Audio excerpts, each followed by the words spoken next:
Buenas tardes a todos en un capítulo más de todo un poco. Esta vez el tema tratará acerca de los conjuntos y funciones en las matemáticas.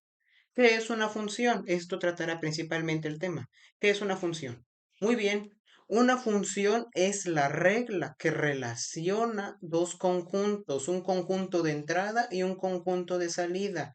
Pero vamos por partes. El conjunto de entrada también se considera como el conjunto X, o sea, es como lo habíamos planteado con anterioridad en temas anteriores en conjuntos, se estamos tratando de que un conjunto era un área que estaba constituida por elementos. Muy bien, los elementos están ahí, pero se relacionan. No, en esta parte no estamos hablando de convergencia, estamos hablando de relación.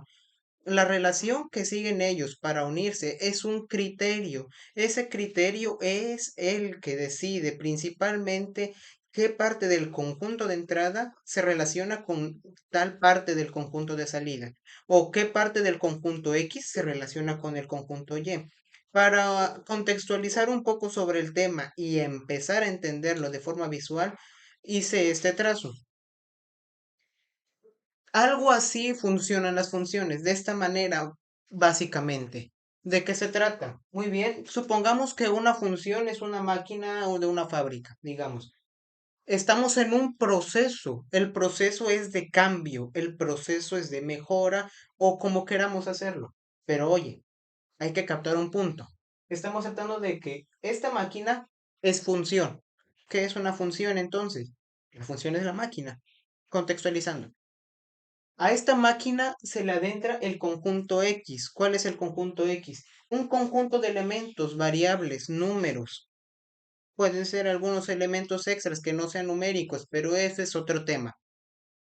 El conjunto X viaja por este lado y siempre terminará en conjunto Y. Oye, pero no estoy entendiendo nada. Ok, vamos a tratarlo.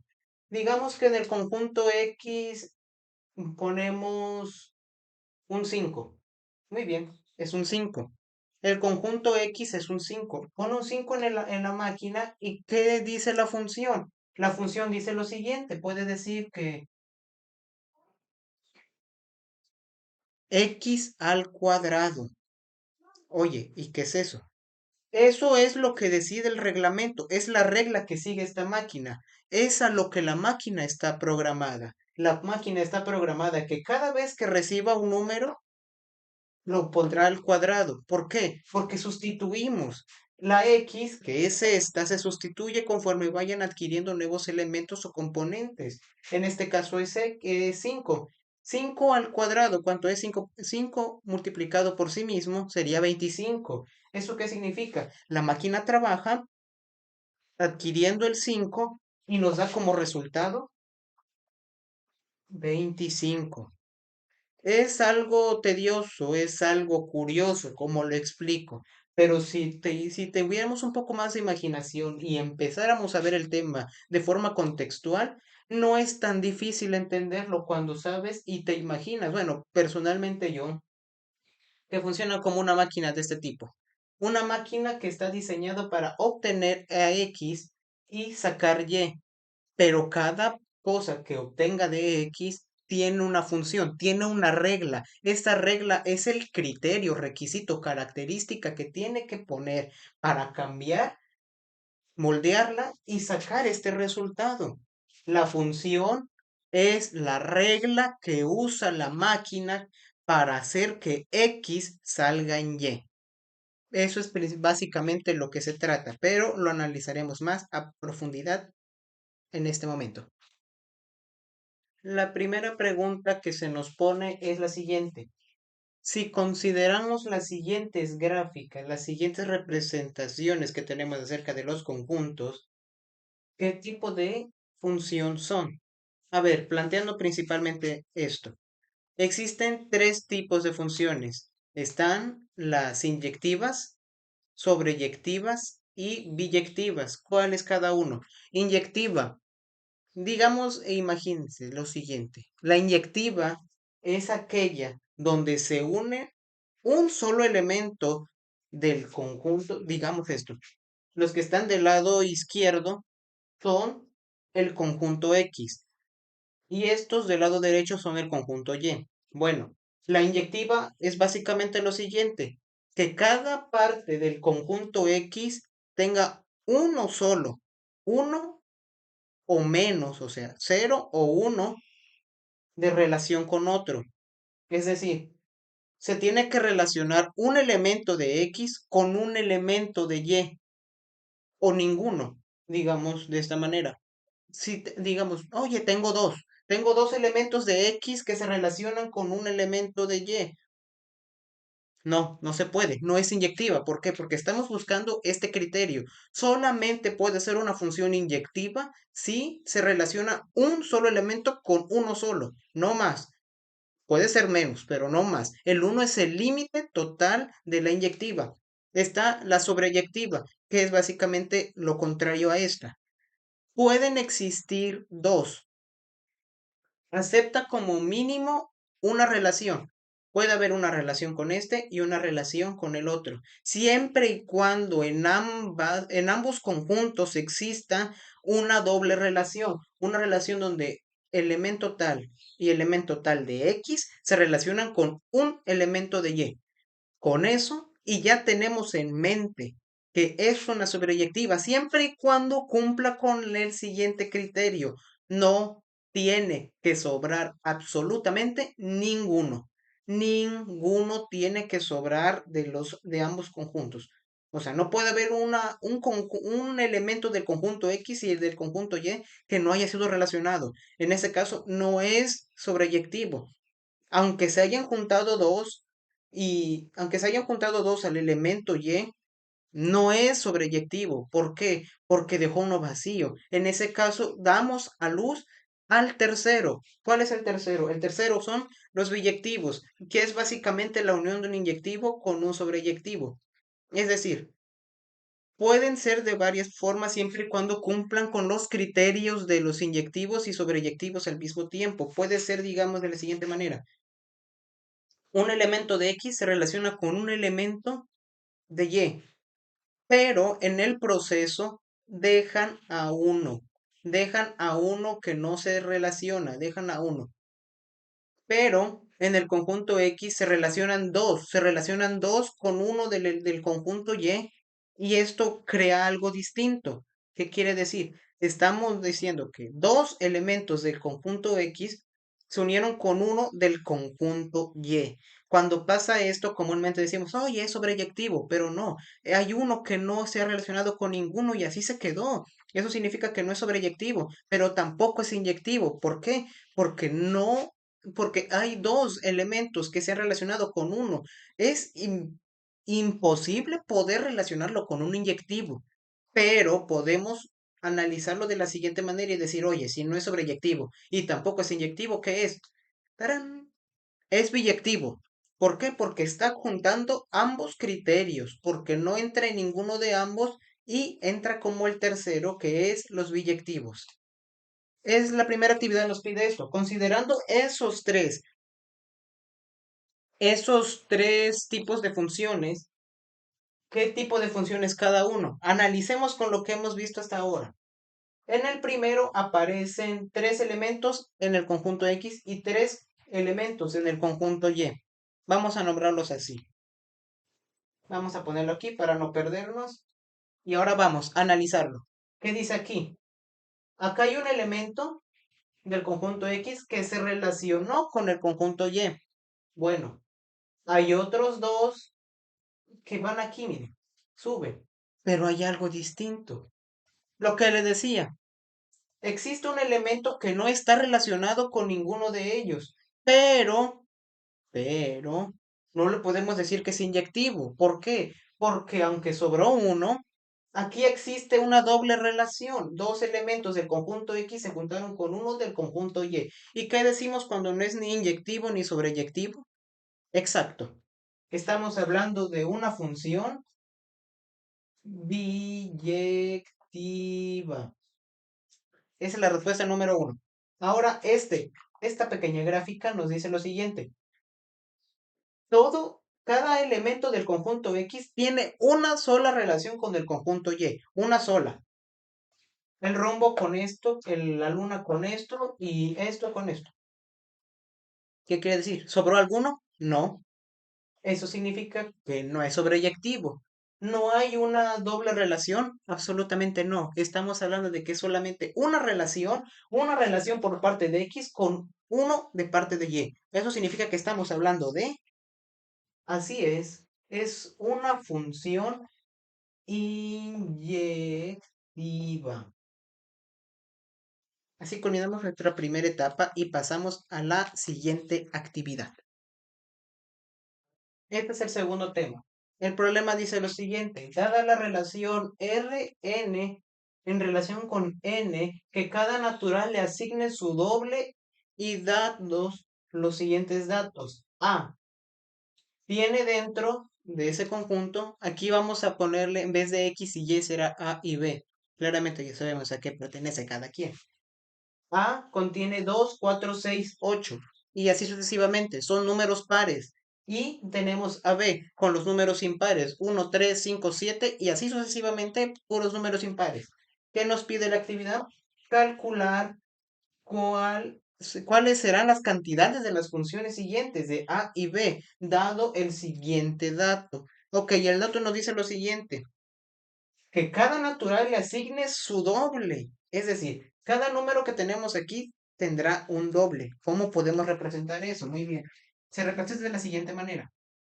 F, que sería función, aquí le cambiamos porque estamos hablando de R. Esto que quede claro. O sea, principalmente y por defecto y predeterminado, podemos decir que la ecuación es F entre paréntesis X, diciendo que es función, pero también podemos bautizarlo de cualquier forma, al fin y al cabo, depende de la persona que pone el problema. En este caso nos está diciendo lo siguiente, que se trata de R, y estamos hablando de una relación entre n. Función de n es igual, dice que cada uno le dará el doble, así que será 2n. ¿Por qué 2n? Porque ese es la función, esa es la regla de la máquina de la que hablábamos primero.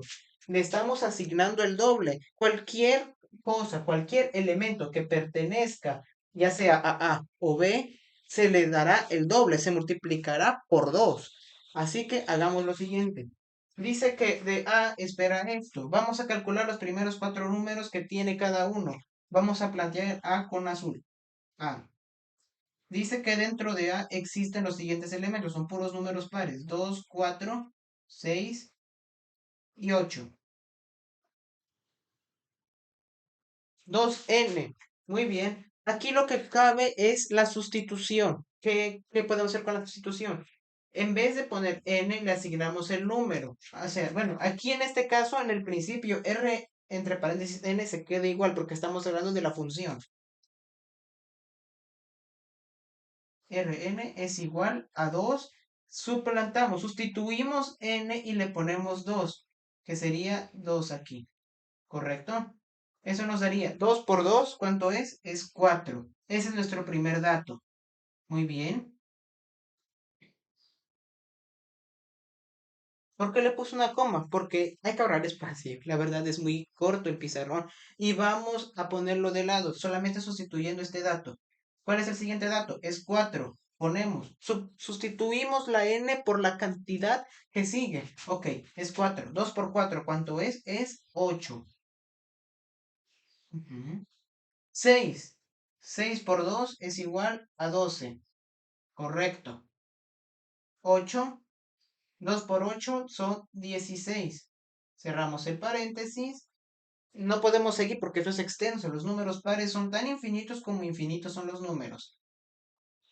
Una curiosidad de lo que notamos aquí es que estamos hablando de absolutamente puros datos positivos. No hay ningún número duplicado. Cualquier número par que sea duplicado, que sea a su doble, será impar. Siempre, siempre van a ser pares. Y aquí lo notamos. Ahora, vamos con el siguiente. Respetamos la misma fórmula porque esto aplica para ambos. Ahora vamos a ponerlo con rojo para poder analizar lo que nos requiere. R de n es igual a 2n. Muy bien. Aquí analizaremos las B. ¿Qué tiene las B? Tenemos puros números impares. 1, 3, 5, 7, etcétera. Analizaremos las primeras cuatro. Aquí tenemos a función de R es igual a 2. Dejamos el mismo paréntesis porque vamos a sustituir solamente. Tenemos a 1. Esto es fácil. 2 por 1, tenemos a 2. Sustituimos por otro, tenemos a 3. Vamos a hacerlo rápido. 2 por 3, tenemos a 6. Quitamos y sustituimos por el siguiente. El siguiente es 5. 5 por 2 son 10.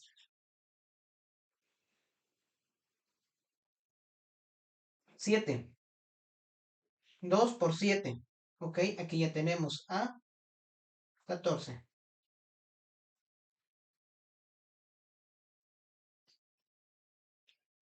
Estos son los datos que tenemos. ¿Qué podemos notar de esto? Que los números impares tienen la capacidad de volverse pares al momento de duplicarse. ¿Por qué? Porque casi siempre estamos hablando de que los números impares son la mitad del que le sigue dos, dos puestos adelante. Es decir, los pares darán pares, siempre, aunque los dupliques. Y los impares, si los duplicas, dan pares. Eso es una cuestión asombrosa. ¿Por qué? Porque estamos hablando de que estos sí se pueden relacionar, sí existe una relación, existe una amplia relación. Tanto que si ponemos en una, en un, ¿cómo decirlo? En una gráfica, podemos decir muchas cosas. Espere, veámoslo de la siguiente manera. Miren, planteemos lo siguiente.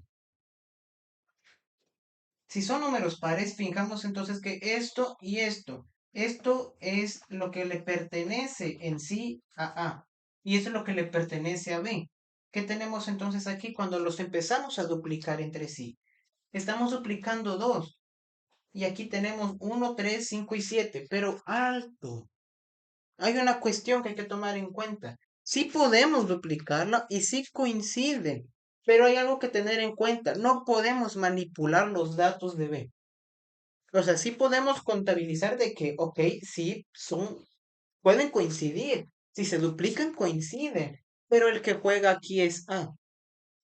El que juega aquí, porque es una fórmula que no está diseñada para invertirse, está diseñada para actuar de forma lineal, está diseñada para actuar en su forma, en su función. No permite otro tipo de comportamiento. Por lo que aquí B está jugando con estos datos. ¿Qué datos tiene B? Tiene 1, tiene 3, tiene 5, tiene 7. De este lado tenemos a 2, 4, 6 y 8. Dijimos que si 2 se duplica, 2 se va a duplicar. Estamos buscando que 2 está buscando un 4 aquí. No lo veo. A ver, 4 está buscando un 8. Menos. 6 está buscando un 12. Tampoco. 8. Por favor.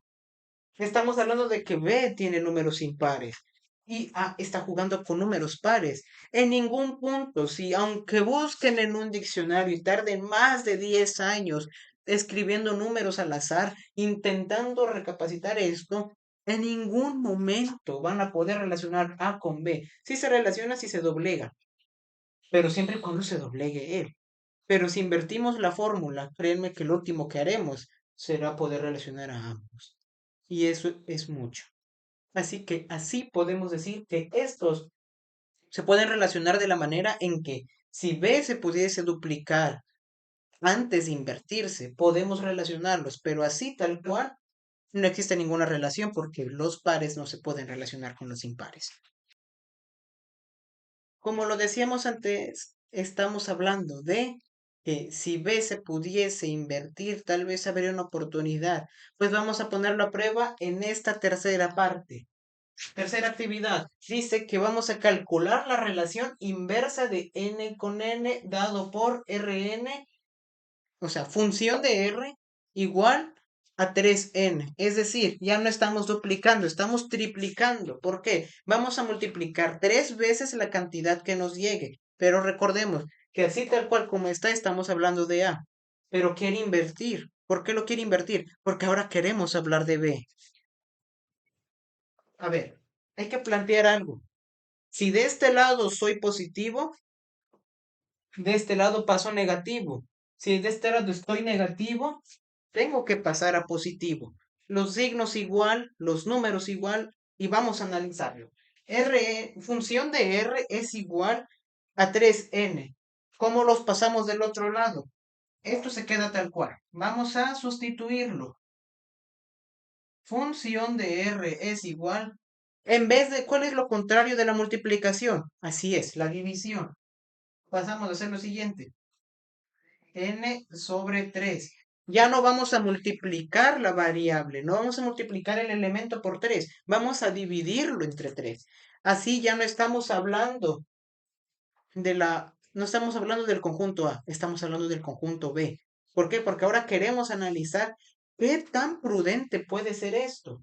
Decíamos aquí que existen estas dos gráficas aquí. Tenemos aquí números pares, 2, 4, 6, 8. Y de este lado tenemos números impares, 1, 3, 5 y 7. Pero ahora vamos a hacerlo al revés. Digamos que la máquina que hablamos desde el principio se invierte. Entra el producto y sale la materia prima. Ahora hay que plantearlo aquí. Veamos si se pueden relacionar.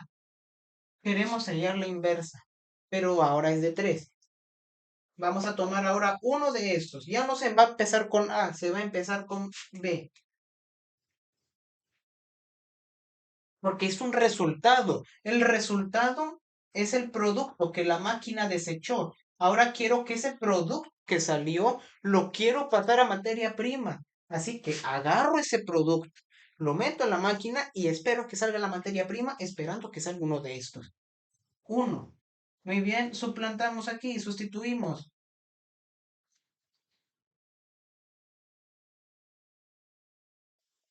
Función de R es igual a 1/3. ¿Cuánto es 1/3? 1/3. Estamos hablando de una cantidad de 0.33333333 y es infinito. ¿Lo vemos por aquí? No, no lo vemos. Aquí no se ve. Muy bien, intentemos con el siguiente. Tal vez podamos hacer que esto mínimo llegue a ser inyectivo. 3. 3 entre 3 es igual a 1. Veo un 1 aquí, negativo. Lo lamento, no veo ninguno. Ponemos a 5. 5 entre 3. A ver, absolutamente no. 1.6. ¿Lo vemos por aquí? No.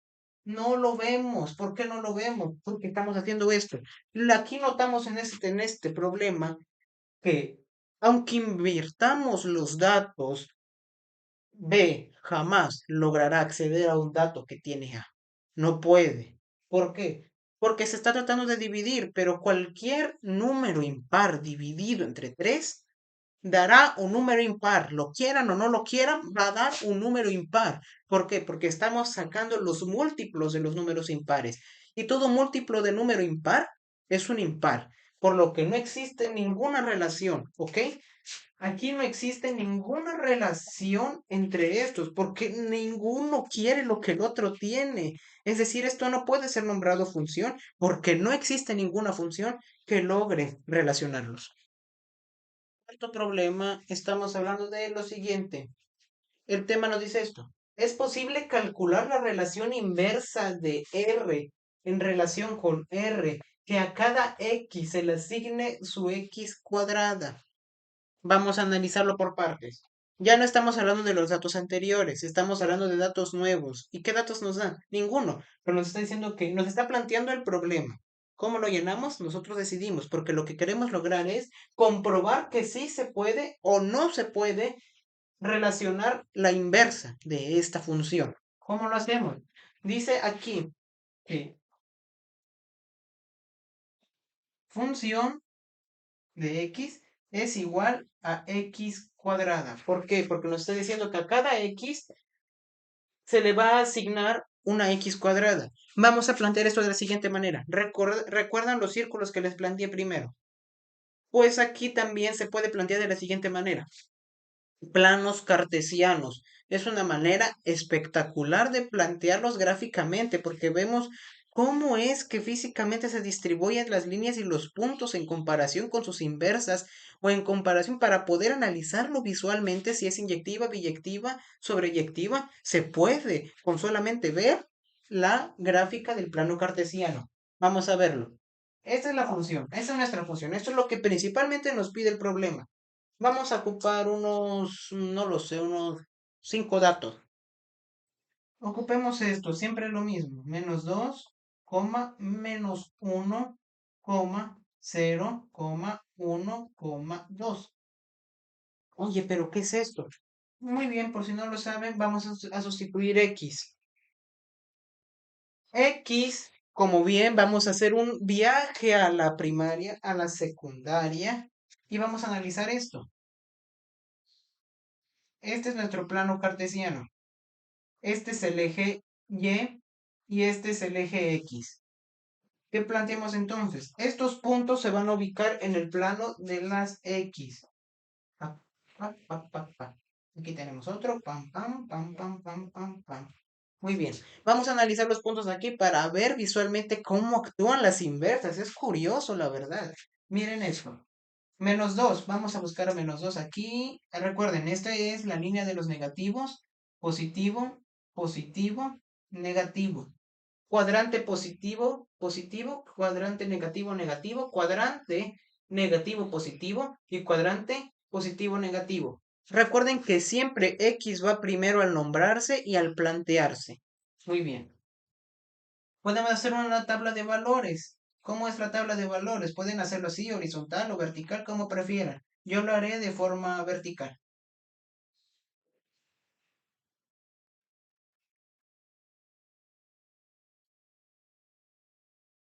Aquí estamos sustituyendo datos. Aquí van todos los datos que pertenecen a X. Perdón las rayas, pero estamos hablando de un tema que requiere velocidad. Menos 2, menos 1, 0, 1, 2. Aquí nos falta un punto. Bueno, estamos hablando de que esto es una tabla de valores. Esto es una tabla de valores para localizar visualmente más fácil los puntos que vamos a ubicar en el plano cartesiano. Muy bien. Menos 2 en X. ¿Dónde está menos 2? Cuadrante de los menos 2 en X. 1, 2. Aquí estamos. Nos está diciendo que se le va a hacer el cuadrado. Ok. Un punto claro que hay que marcar en este punto. Cualquier cuadrado de un número negativo siempre será positivo, no importa lo que digan. Un número negativo que esté de este lado, automáticamente cuando se ponga a su cuadrado, siempre será positivo, siempre. Recuérdenlo. Menos 2 al cuadrado, menos por menos da más. 2 por 2 es 4. Ok. Eso significa que entonces estamos diciendo que y aquí vale 4. 4. Ahorita los vamos a poner aquí para que vean la magia. Menos 1. Ok, menos 1 al cuadrado. Menos por menos da más. 1 por 1 da 1.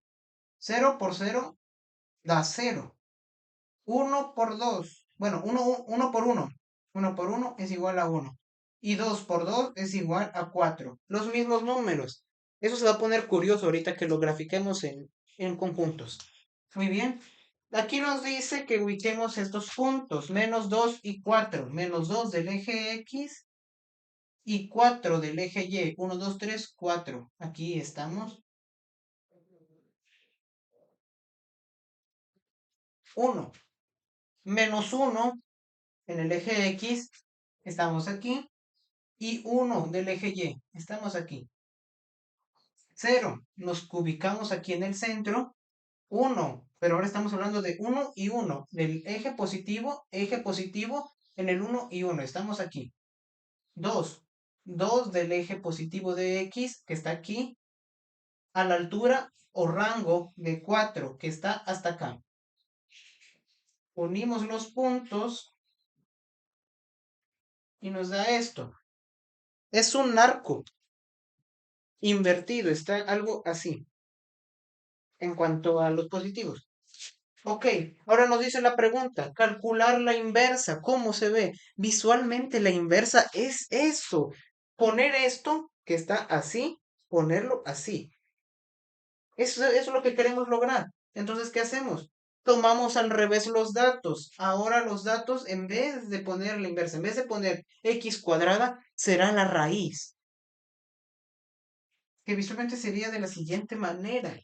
Estamos hablando que ahora ya no será un 4 positivo por parte de y, sino que será un 4 negativo por parte de y. Estamos hablando de que estamos aquí y dice que ahora el positivo ahora le pertenece a x, que será 2, 4 y 2. Estamos aquí, ¿ok? Invirtamos entonces. Si se invierte la cuenta, invertimos los signos. Todo lo que está aquí en negativo pasa a ser positivo. Y lo que esté aquí en negativo pasa a ser positivo y así sucesivamente. Lo positivo a negativo y lo negativo a positivo. Ya estamos. 4 en 2, ¿ok? Uno negativo por parte de y, ¿ok? Aquí con uno positivo por parte de x. Estamos aquí. Nos quedamos en cero, ese se queda tal cual. Uno y uno. Estamos hablando de... Así es. Van a pasar a ser negativos. Negativo por parte de y. Uno y uno. Se quedan aquí. Y 2 y 4, que están en positivo, pasan a ser negativos. Así que pasamos a 4 de este y a 2. Y si juntamos las líneas, creamos un arco invertido. Esto, mis amigos, estamos hablando de una relación inversa gráficamente. Así se ve la inversa siempre. Bueno, no siempre, dependiendo del tema. Pero una inversa es eso. Así como está así, hacia arriba, pasa hacia abajo. ¿Por qué? Porque estamos invirtiendo los datos. Cuando se invierten los datos y se invierte el problema, se invierten los signos. Porque estamos cambiando el juego. Cuando cambiamos el juego e invertimos, se llega a ver de esta manera, casi siempre. Vamos rápido a analizar el tema número 5, el punto número 5. Aquí nos está planteando que F nos está diciendo los dos incisos, los dos elementos que van a pertenecer a X para que los coloquemos dentro del gráfico del plano cartesiano y respondamos los siguientes tres puntos. Estamos hablando de una relación contenida en variables reales, dado por función de 2 por X. Es decir, estamos duplicando a X. Los estamos obligando porque lo estamos multiplicando por 2. X, recordemos siempre que se va a sustituir conforme lleguen los puntos. Nos está hablando de 0 y 1. Vamos a hacer lo siguiente. Nos está pidiendo básicamente que lo grafiquemos.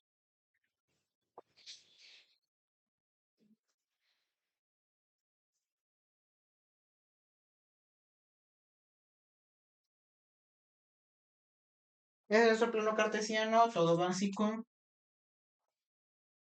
Vamos a hacer primero este punto para comenzar así y poder terminar conjuntamente.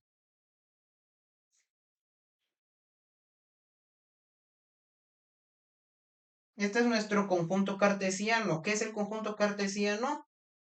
Nuestras variables, nuestros elementos acomodados para ser puestos aquí. Son los conjuntos que tenemos nosotros. Conjunto X, conjunto Y, conjunto A, conjunto B, como lo quiera nombrar. Aquí lo voy a poner tal cual como es básicamente siempre. X y Y.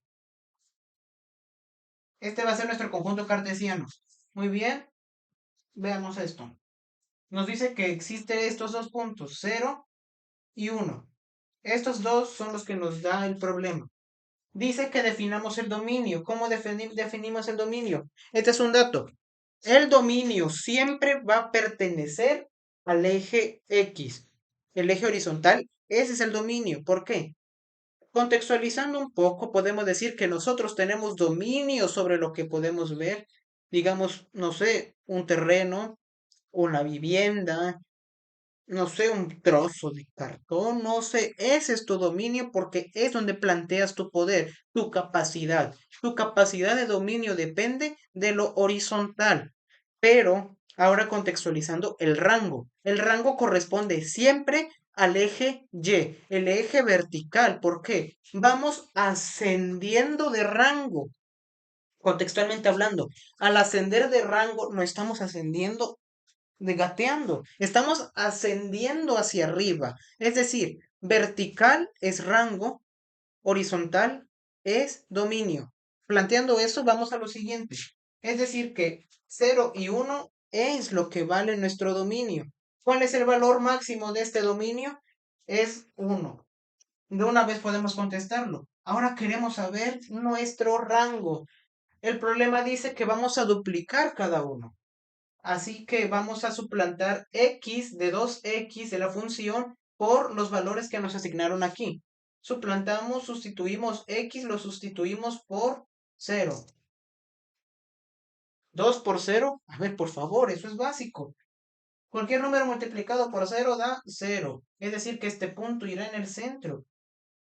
1. 2 por 1. 2. Muy bien. Estamos diciendo que del eje X nos quedamos en el 1, pero ascendemos de rango hacia 2. Esto es, y este es nuestra gráfica. Sé que es pequeño, pero es algo curioso porque estamos diciendo que entonces nuestro rango es 2. Ese es nuestro rango. Dominio 1, rango 2, conjunto cartesiano son estos. Ese es nuestro conjunto cartesiano. Pasamos al siguiente problema analizando este siguiente punto. Analizaremos tres problemas de golpe para ver qué tanto sabemos y hemos aprendido. Esto es más teoría, pero vale la pena aprendérselo bien. Punto número 6. Dice, coincide el dominio de fx a x real positivo y su rango. Vamos a plantearlo. Dice que dependiendo, a ver, como el tema anterior, coincidió el rango con el dominio. Si recordamos bien, pueden regresarse unos segundos atrás y ver el resultado. Si el dominio coincidió con el rango, es decir, la pregunta nos plantea si la función que hicimos fue lineal o no. Pues déjame decirte, no. ¿Por qué no? Vamos a plantearlo bien aquí en grande. No, no lo es. ¿Por qué? Porque cada vez que el dominio crecía, el rango duplicaba su tamaño, es decir, yo soy X. X dio un paso. Oye, pero el rango escaló 2 escalones. Ok, doy otro paso. Él ya escaló otros 2. Cuando tú vas 2, él ya va 4. Brutal. Es que eso es lo que nos plantea la función. Digamos que si fuera una máquina, esta máquina fuera un duplicador de moléculas. Pasas un cuerpo en la máquina y salen 2. Los clona. Puede que la clonación funcione con la fórmula anterior, pero eso lo dejaremos para la posteridad. Entonces, ¿coincide el dominio y su rango? No, la verdad no. Y para plantear esto, este punto que se llama para plantear bien el contenido. Esto que aparece así, eso quiere decir algo. ¿Qué dice? Esto. Puros elementos y el conjunto positivo a partir del centro. Es decir, todos los números reales positivos, estamos tomando en cuenta solo eso, solo números positivos, nada de que la gráfica se pasó del centro hacia la diagonal izquierda, no, sino que esto va del punto del centro hacia arriba solamente hacia arriba o hacia abajo, pero no tiene que salir absolutamente nada de el cuadrante positivo positivo, que va del lado del cuadrante superior derecho. Punto número 7. Las funciones son estrictamente crecientes o decrecientes. No, no lo son. ¿Por qué? Comúnmente se puede ver en cualquier problema matemático con temática de funciones que siempre o son rayas que suben o son rayas que bajan. O pueden ser curveados así. Se vale. Es una función. Baja y sube o sube y baja. Pero te puedo decir algo. Existen funciones donde en vez de subir y bajar, se queda estancado en un punto y es horizontal. Ese es el principal requisito que nos pide para hacer una función. No importa si la y se estanca, no importa. Lo que importa es que siga creciendo el dominio. Con que crezca el dominio, a mí no me importa el rango. Ok, sí, bueno, sí importa que suba un poco, ok, pero no es necesario que ande subiendo a cada rato, sino que se quede donde está siempre y cuando el dominio crezca. Es como si te preguntara que si tú quieres construir una vivienda y te dicen, ok, te ofrezco una función entonces, ¿cuántos pisos quieres arriba? No, no, no, lo lamento, cabrón, no. Yo no quiero más pisos. A mí me vale que si estoy allá, arriba. De todos modos, voy a tener que bajar o subir. Y eso cuesta. Yo quiero dominio. Quiero dominio sobre este territorio, quiero dominio sobre la tierra. ¿Cómo entonces? ¿Entonces no quieres más pisos arriba? Te voy a cortar, ¿eh? No te voy a permitir construir dos pisos o tres. Te quedas con un piso. Me vale. Me vale cuántos pisos me dejes construir siempre y cuando no me limites en lo absoluto el dominio. No, no me importa cuántos voy a subir, me importa cuánto voy a caminar. Eso es. No me importa lo vertical, me importa lo horizontal. Hay fórmulas, hay funciones donde en un plano cartesiano, a ver, estamos acostumbrados a ver o que suben o que bajan, o inclusive que hacen esto, ¿ok? Esos, mis amigos, sí son funciones y no, no les quita el prestigio porque son los que más se usan. Pero también existen otras donde digamos, y de y es igual a 3. No nos menciona la x, pero nos planteó algo muy claro. No importa qué le eches a la máquina, y te va a salir 3. Tú le puedes echar un pollo vivo a una máquina y yo te saco un pinche pollo rostizado. Échale una vaca, te saco un pollo rostizado. Échale un burro, un pollo rostizado te saco. No me importa qué tanto le eches tú de X, yo voy a seguir sacando lo mismo. Y esa es la función. Porque digamos, y de 3 se queda aquí y se plantea así. Oye, que yo le meto un 1, 3, le pongo un 2, 3, le pongo un 3, se queda en 3. No importa lo que tú le pongas en X, se queda en 3. Punto número 7. ¿Qué es una función lineal? Da un ejemplo. Eso es de lo que hablamos. Una función lineal es aquella que gráficamente no representa ninguna inflexión, tanto que vaya curveado o se curve un poquitito. Con que se curve un poquito, no es en lo absoluto una función lineal. Vamos a verlo gráficamente aquí. Digamos que este es nuestro plano cartesiano. Una función lineal es aquella que al pasar por cero se queda así, mire. Derecha. Claro, mis rayos no son tan derechos que digamos, ¿verdad? Pero hacemos el intento. Es decir, ¿qué es una función lineal? Toda regla que constituya que la línea trazada por un plano cartesiano sea ascendente o descendente, no me importa, pero que siempre, siempre sean dependientes. Así como crece el dominio, así crece el rango.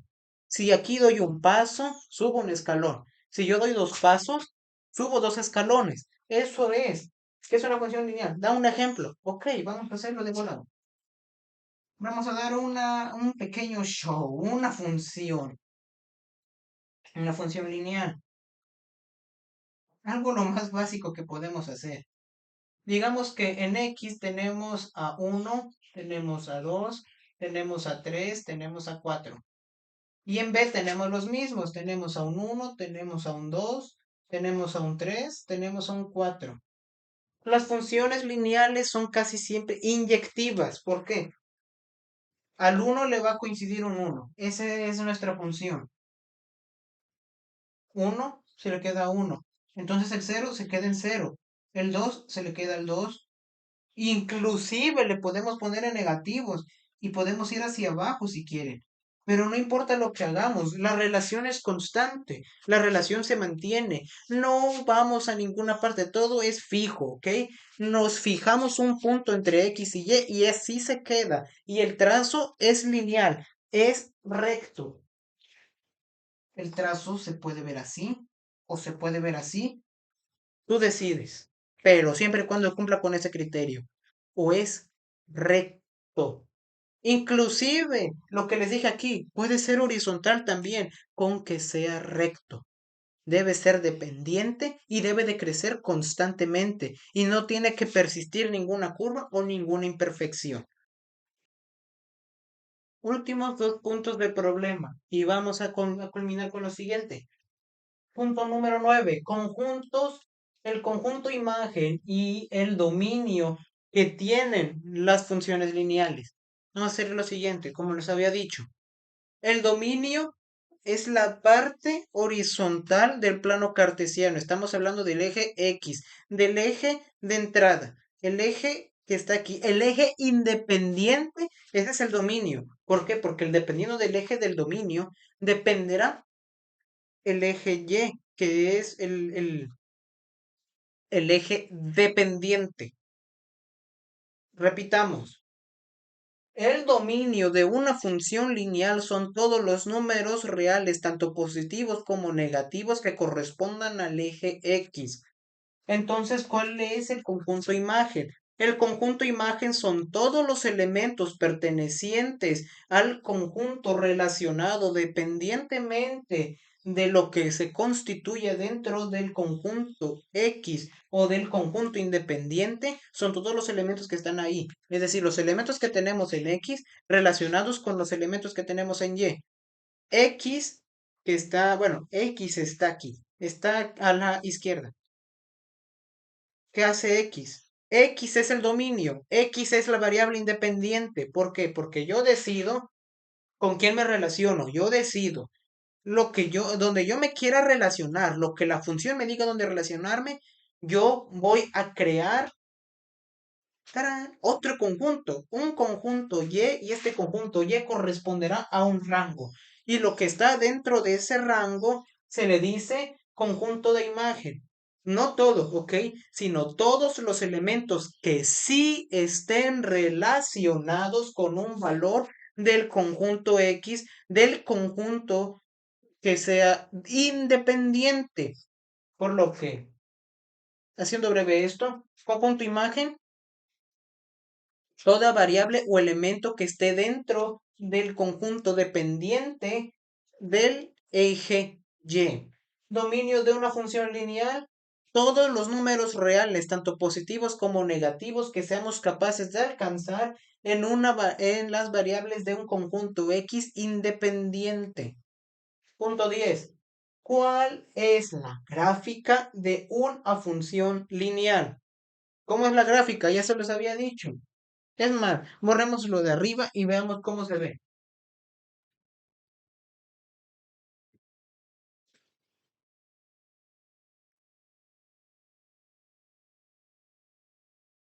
Ese es una, digamos, es un plano cartesiano. Uno 2 3 4 5 uno 2 3 4 5 uno 2 3 4 uno 2 3 4.